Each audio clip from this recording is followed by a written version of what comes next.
Call me Dad. Your real father's a coward. I'm the alpha. That's what my wife's lover told my son. Outside his elementary school.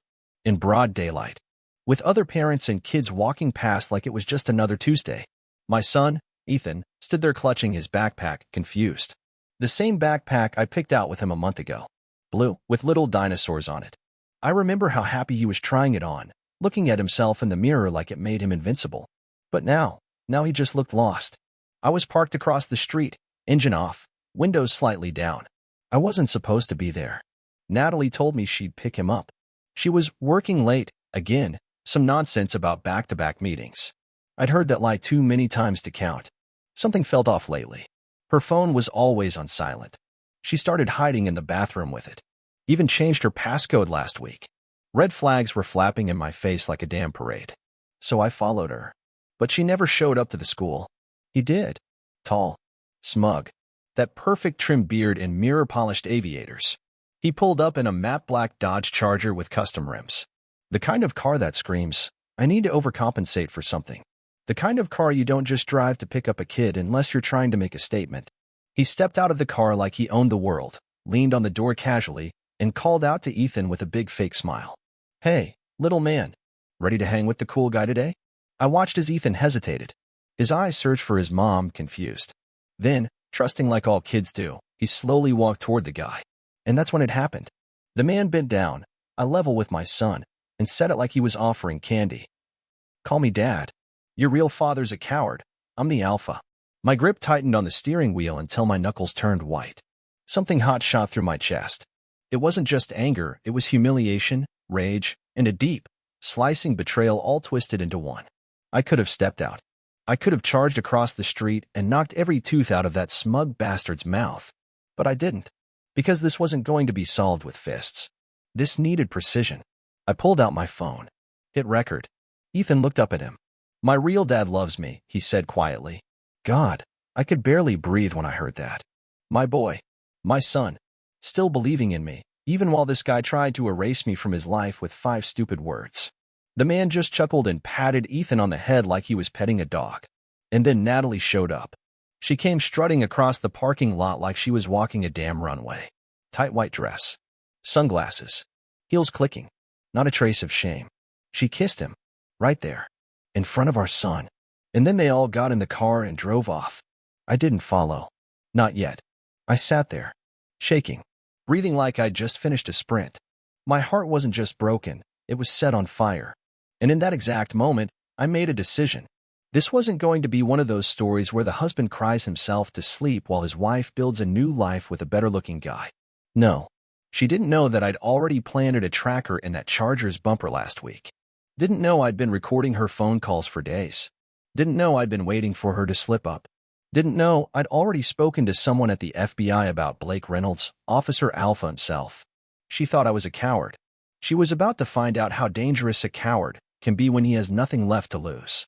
Sunday morning used to mean pancakes and cartoons. Natalie used to wear my t-shirt in the kitchen, humming to some 2000s pop while flipping bacon. Ethan would chase the dog around the couch. That was before Blake Reynolds, her alpha, parked his dirty boots in our lives. This Sunday, it was quiet. Too quiet. No pancakes. No cartoons. Just the ticking of the wall clock and the echo of Natalie's life from the night before.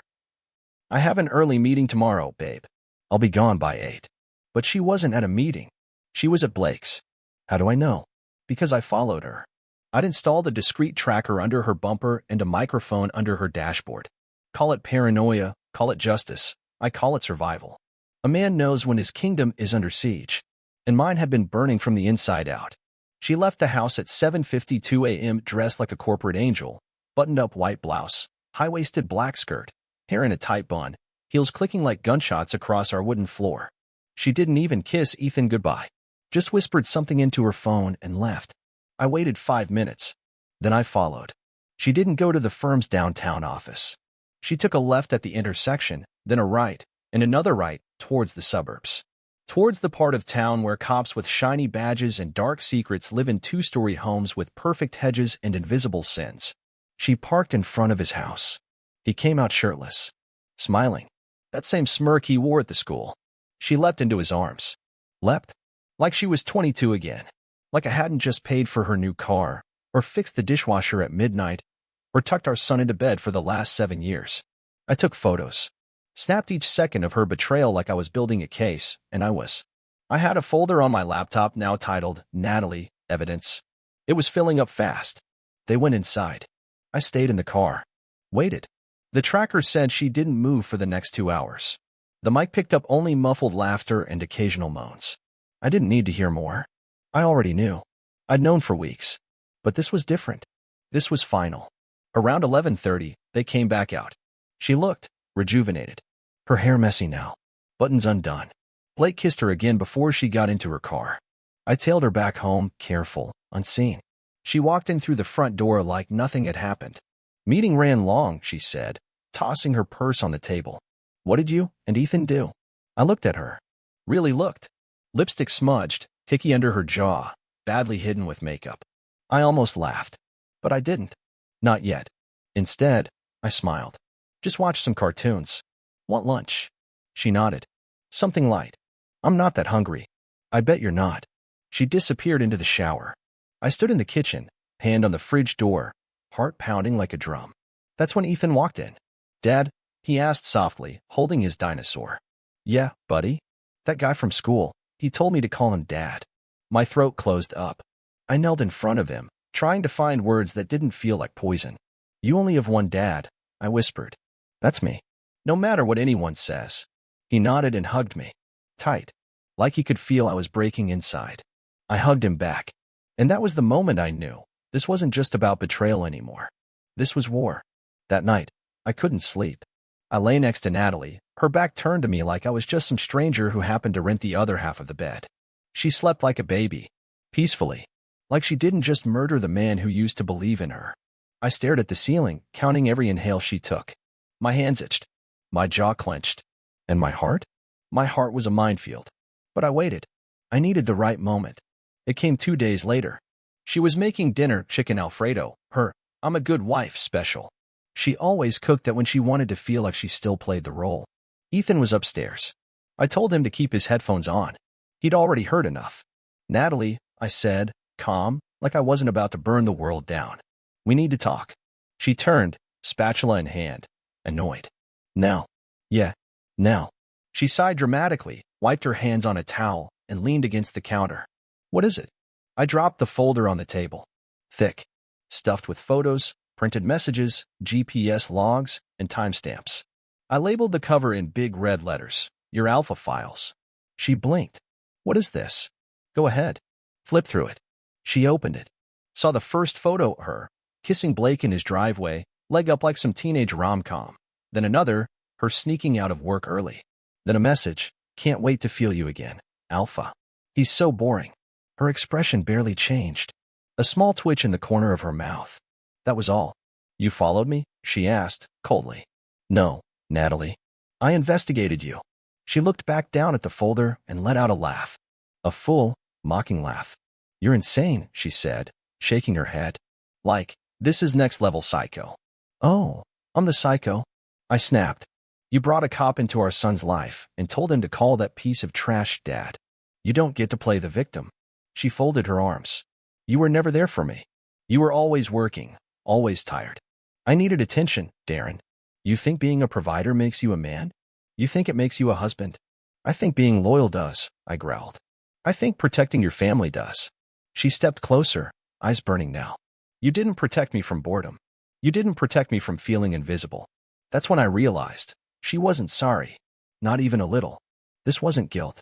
This was justification. So you gave yourself to some roided-up traffic cop with an ego problem?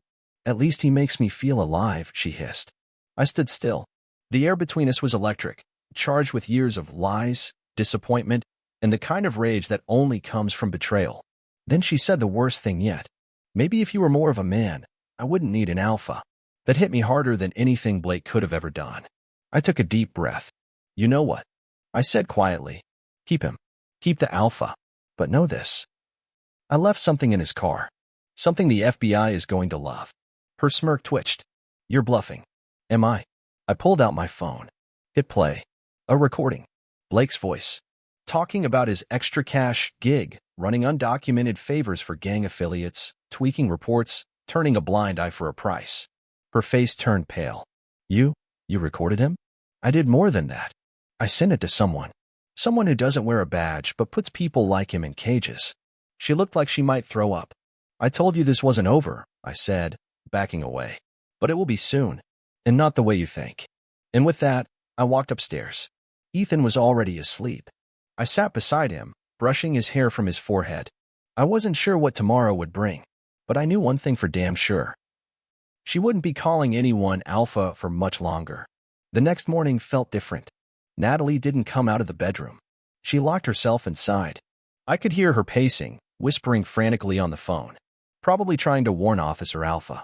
Probably trying to spin this into something that wouldn't blow up in her face. Too late. I'd already lit the fuse. The night before, after our little confrontation, I sent everything, the recordings, the photos, the logs, to a contact I met 6 months ago through a friend. Special Agent J. Cooper, Organized Crime Division. He'd been itching to take down a certain group of dirty cops who'd been moonlighting with cartel runners. Guess who happened to be on that list? Blake Reynolds. Natalie thought I was just some harmless, overworked husband. She forgot I spent 15 years in the logistics and defense sector, managing high-security shipments and encrypted systems. I don't break easily. And when I do, I come back sharp. At 10:14 a.m., I got the call. Darren Miller? The voice asked. Yes. This is Agent Cooper. We received your file. I've got 2 teams reviewing your evidence as we speak. I exhaled slowly. And let's just say you've done half our work for us. Blake Reynolds has been slippery, but your recordings are the missing link. The voice analysis alone is solid. We're moving in. I didn't smile. Not yet. I just want my son safe, I said. You have our word. And Darren? Yeah. We'll be in touch soon. Stay put. Don't warn anyone. Click. I put the phone down. My hands were shaking. Not from fear. From clarity. I wasn't guessing anymore. This wasn't suspicion. It was action now. I walked past the bedroom door where Natalie still hid. Thought about knocking. Thought about saying something smug. But no. Let her sweat. Instead, I went to Ethan's room. He was coloring. Hey, buddy, I said, kneeling beside him. How you doing? He shrugged. Okay. I pointed at the paper. That a T-Rex? He nodded. He's mad. Why's he mad? Because someone tried to take his eggs. I stared at the page, the red crayon scrawled across the T-Rex's mouth like blood. Kids understand more than we think. He got them back, though, Ethan added with a small smile. Yeah, I said, voice soft. That's good. No one messes with a T-Rex. Nope, Ethan whispered. Then he hugged me out of nowhere. Held on longer than usual. That hug told me everything I needed to know. I wasn't broken. I wasn't losing. I was winning, even if it didn't feel like it yet. I stayed with him for an hour, watching cartoons, pretending things were normal. But inside, I was counting down, like a clock ticking toward impact. At 1:46 p.m., it happened. 2 unmarked black SUVs pulled up outside our house. Natalie screamed. I didn't move from the couch, just muted the TV and waited. She came running downstairs, barefoot, pale as death. Darren, what did you do? I looked at her, calm as ice. I made a phone call. She was about to explode when the doorbell rang. Then the knock. Then the voice, FBI. Opened the door. Natalie turned to me, wide-eyed. You're ruining everything. No, Natalie, I said, standing.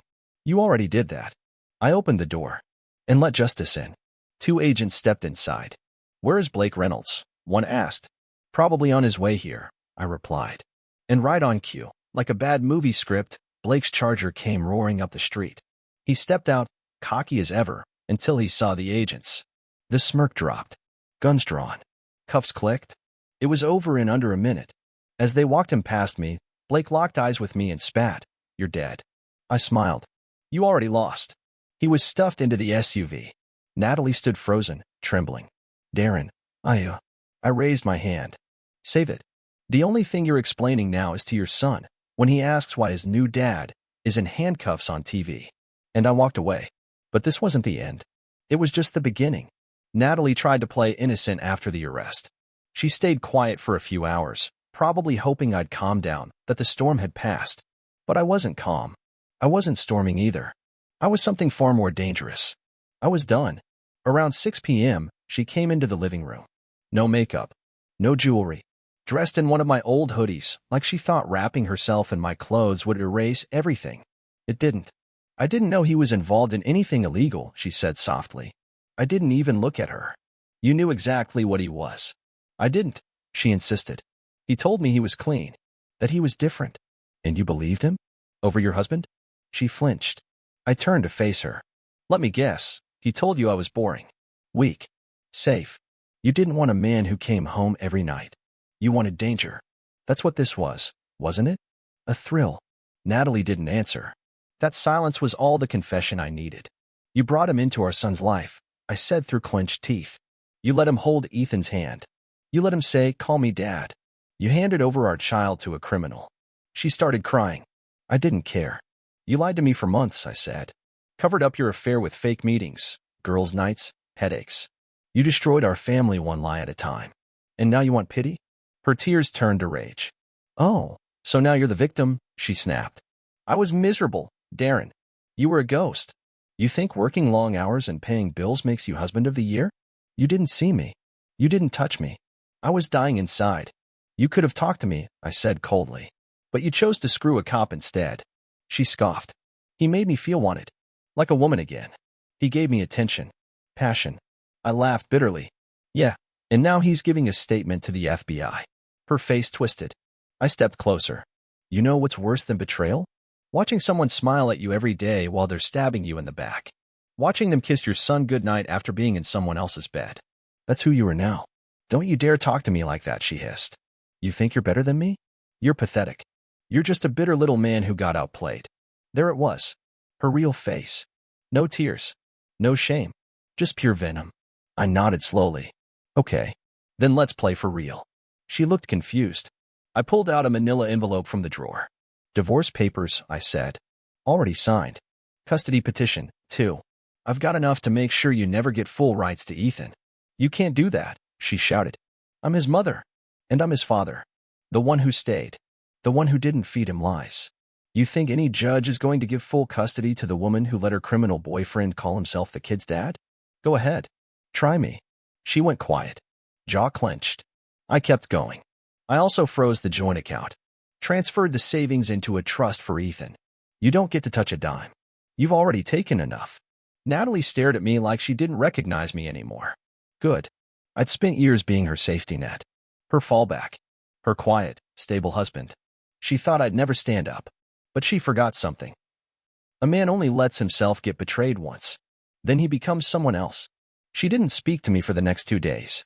Just moved around the house like a ghost, avoiding eye contact, slamming a few drawers louder than necessary, pretending to be the wounded one.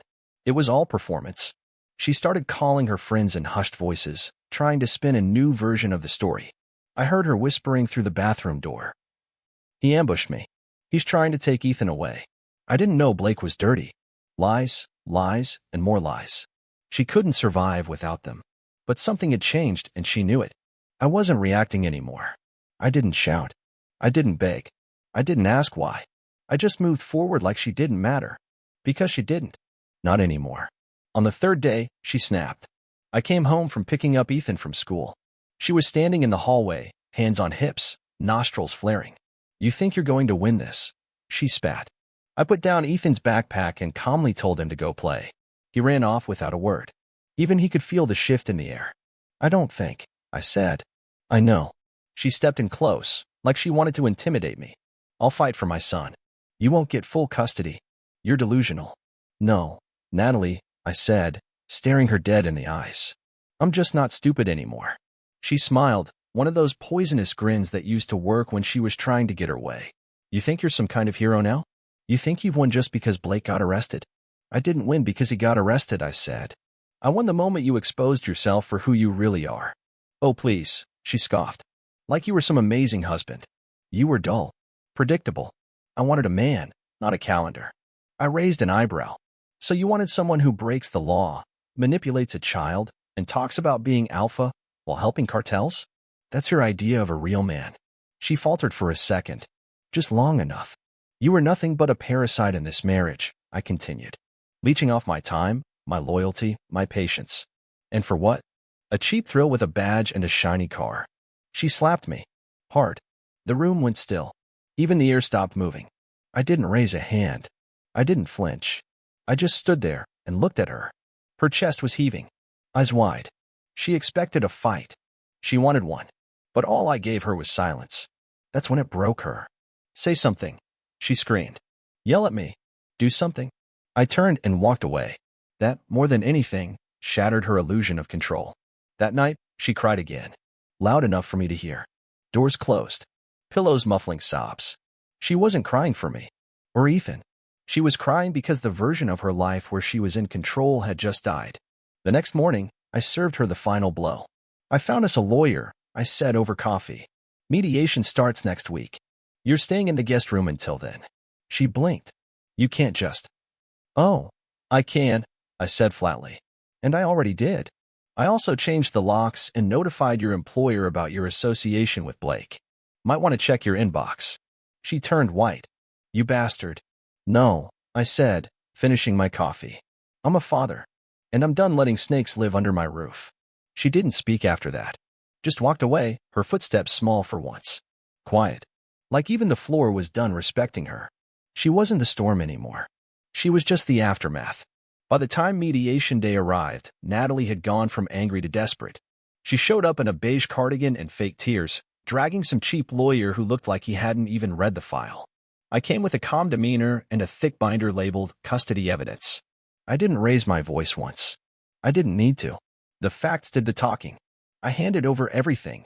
Photos of her dropping Ethan off with Blake while lying about her whereabouts. The video clips from school security showing Blake picking up my son without any formal permission. The recorded phone call where she admitted she needed a man who could handle her. And, of course, the file from the FBI confirming Blake's ongoing investigation. Her lawyer looked at her halfway through and whispered something that made her twitch. When the mediator asked if she had a response, Natalie just stared at the table. I looked across at her, expression flat. "This isn't revenge," I said. "This is protection. Ethan deserves better than being dragged into your circus." That's when she exploded. "Oh, spare me the speech, Darren," she snapped. "You think you're a saint because you got lucky? Because the FBI swooped in and saved you from looking like a fool?" The mediator raised a hand. "Mrs. Miller." "No," she barked.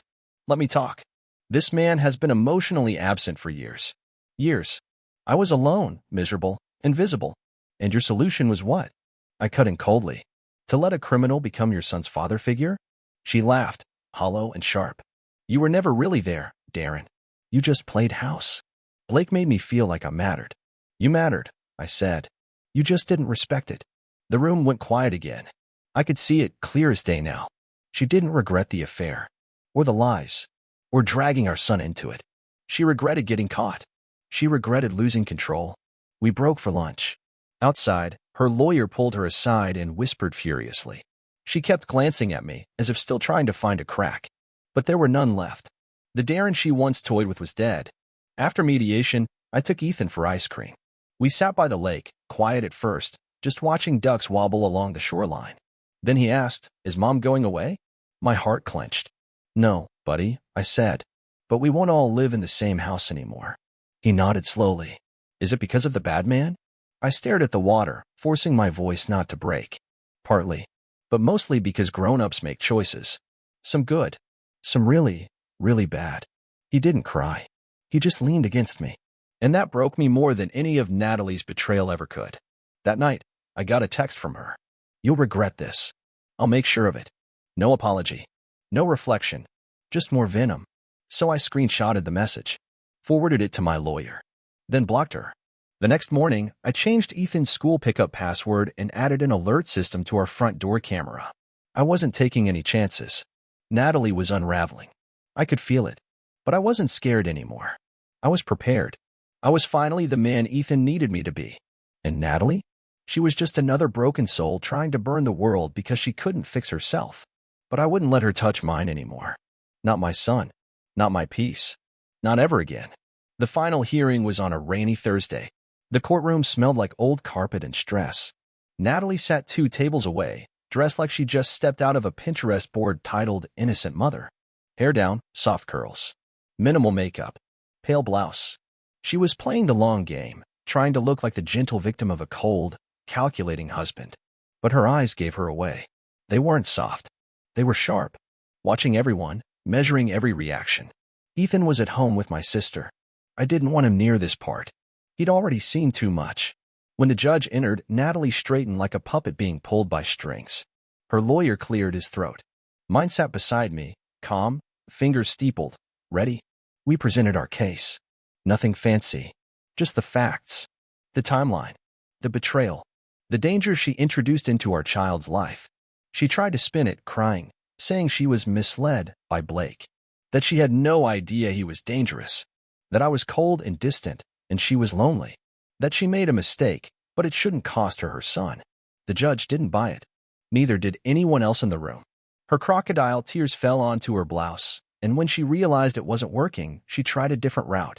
You're destroying my life, Darren, she hissed at me when the judge stepped out. Over what? A couple of mistakes? Mistakes. I whispered back. You called another man dad in front of my son. Her jaw clenched. And he's going to jail, I added. You let that man in our lives. That's not a mistake, Natalie. That's a pattern. She looked at me like she didn't recognize me anymore. And maybe she didn't. Because the man who used to tolerate her, forgive her, bend for her, he was gone. The judge returned with the decision. Shared custody, but with a major condition. I would be primary custodian, and all visitations with her would be supervised for the first year. Natalie's face cracked right there in court. The mask finally fell. She tried to object, raise her voice, but the judge shut her down quickly. This isn't about you, Mrs. Miller. It's about what's safest for the child. And that was it. A gavel strike later, it was done. I walked out of the courthouse into the drizzle, breathing the first real breath I'd taken in months. Not because I'd won, because I'd survived. Natalie followed me out, grabbed my arm in the parking lot. This isn't over, she said through gritted teeth. You think I'll just fade away? I looked at her one last time. You already have. She stood there in the rain, trembling not from cold, but from the realization that she'd lost the one thing she never thought she could control. I got in my car and drove away. Not fast. Not angry. Just free. When I got home, Ethan ran to the door, hugging my leg. Did we win? He asked. I smiled, kneeling beside him. No, buddy, I said. We healed. And as he ran off to play, I looked around the house. It felt different now. Lighter. Like I'd finally exorcised the poison she brought into our lives. I sat down, opened my laptop, and started writing everything. Every detail. Every lie. Every mistake. Not out of spite, but because one day Ethan might ask. And when he does, I'll show him how a man stands back up when his whole world's been turned to ash. My advice to anyone in my shoes? Trust your instincts. Document everything. Never beg someone to love you, and when they spit in your face, don't wipe it off quietly. Burn the lies. Protect your peace. And walk away like a man who finally remembered who the hell he is.